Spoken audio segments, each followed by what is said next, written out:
This is not a church. It was never a church. And if you give me 3 minutes, I'm going to absolutely turn your world upside down and blow your mind. You may have heard about a strange story going around that we were a part of an advanced civilization that fell apart due to some kind of invasion. And that incredible buildings like these, surrounded by all these smaller buildings, are actually part of two completely different worlds and times. If you're under the impression that structures like these can be built in our modern times, think again, because they can't, and they haven't been for hundreds of years.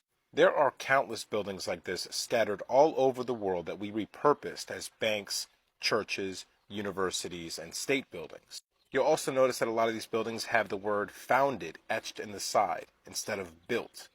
That's because we found them. We didn't make them. So let's talk about what these buildings were really used for before we repurposed them. It's becoming painfully obvious that our religions and our religious institutions do not serve us and in fact were built to control us. We're starting to realize that many of the stories we've been told about our religions have been twisted and corrupted to imprison our minds and our spirits. Well, it gets so much crazier and worse than that. Because these buildings were never churches.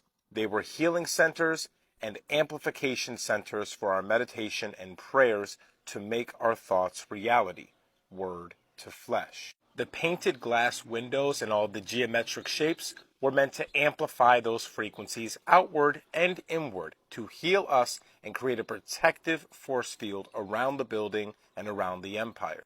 Going back to this picture, you see that circle right there? That's cymatics. Just go look up a video where they play sounds on sand and then the sand takes different shapes.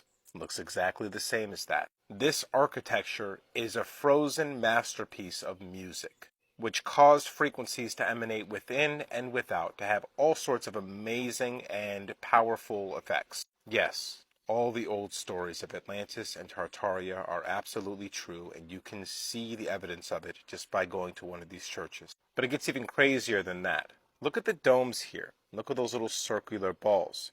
These are conductors, okay?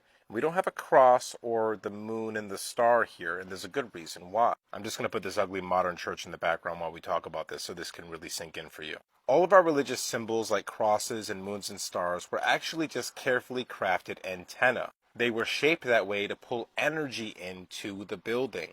And now just think about how you have defined your entire life based on these symbols, defended them, fought other people over them, thought you were worshiping a god through that symbol. They are laughing in our face. And guess what? It gets even crazier in part 2 when we talk about the Orgone generator.